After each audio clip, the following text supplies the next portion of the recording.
കുടുംബശ്രീ സംഘടിപ്പിക്കുന്ന തിരികെ സ്കൂളിലേക്ക് എന്ന ക്യാമ്പയിന്റെ സമാപന സമ്മേളനം തിരുവനന്തപുരത്ത് നടന്നു. ഏറ്റവും കൂടുതൽ സ്ത്രീകൾക്ക് പരിശീലനം നൽകിയ ക്യാമ്പയിൻ എന്ന റെക്കോർഡും കുടുംബശ്രീ സ്വന്തമാക്കി. ഉപജീവന ക്യാമ്പയിൻ ആയ കെ ലിഫ്റ്റിന്റെ ഉദ്ഘാടനവും ലോഗോ പ്രകാശനവും മന്ത്രി എം.പി. രാജേഷ് നിർവഹിച്ചു. വർഷങ്ങൾക്ക് മുൻപ് പടിയിറങ്ങിയ വിദ്യാലയമുറ്റത്തേക്ക് ഗൃഹാതുരത്വമുണർത്തുന്ന ഓർമ്മകളുമായി കുടുംബശ്രീ വനിതകളെ എത്തിക്കാനായിരുന്നു ശ്രമം.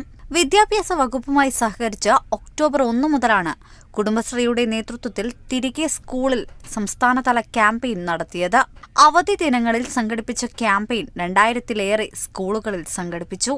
സംഘശക്തി, അനുഭവപാഠങ്ങൾ, ഉപജീവനം ആശ്രയങ്ങൾ, ഡിജിറ്റൽ കാലം തുടങ്ങിയ ആശയങ്ങളായിരുന്നു പാഠ്യവിഷയങ്ങൾ.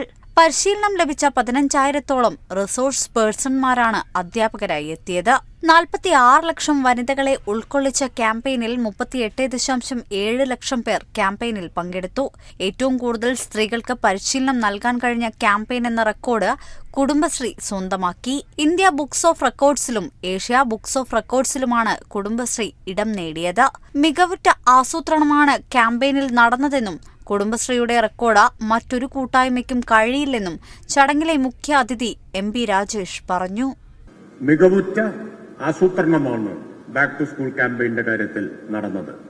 അതുപോലെ തന്നെ അതിന്റെ നിർവഹണവും തൃത്താലയിൽ തുടങ്ങി തിരുവനന്തപുരത്ത് അവസാനിക്കുമ്പോൾ കുടുംബശ്രീ അംഗങ്ങളെ മുഴുവൻ ആവേശഭരിതരാക്കാനും പ്രചോദിപ്പിക്കാനും പുത്തൻ ഉണർവ് നൽകാനും ഈ ക്യാമ്പയിൻ കൊണ്ട് കഴിഞ്ഞിട്ടുണ്ട്. ഏറ്റവും കൂടുതൽ സ്ത്രീകൾക്ക് പരിശീലനം കൊടുത്ത അവാർഡാണ് ഇന്ത്യ ബുക്സ് ഓഫ് റെക്കോർഡ്സ് കുടുംബശ്രീക്ക് നൽകിയിട്ടുള്ളത്. ഇനി കുടുംബശ്രീയുടെ ഈ റെക്കോർഡ് തകർക്കാൻ കഴിയുന്ന ഒറ്റ കൂട്ടരേ ഉള്ളൂ. അത് മറ്റാരുമല്ല, കുടുംബശ്രീ തന്നെയാണ്. ക്യാമ്പയിൻ സമാപന ചടങ്ങ് ഉദ്ഘാടനം ചെയ്ത മന്ത്രി കുടുംബശ്രീയുടെ തന്നെ ഉപജീവന ക്യാമ്പയിനായ കെ ലിഫ്റ്റ് ഉദ്ഘാടനം ചെയ്തു. കെ ലിഫ്റ്റിന്റെ ലോഗോ പ്രകാശനവും നടന്നു. Kerala vision news, Thiruvananthapuram.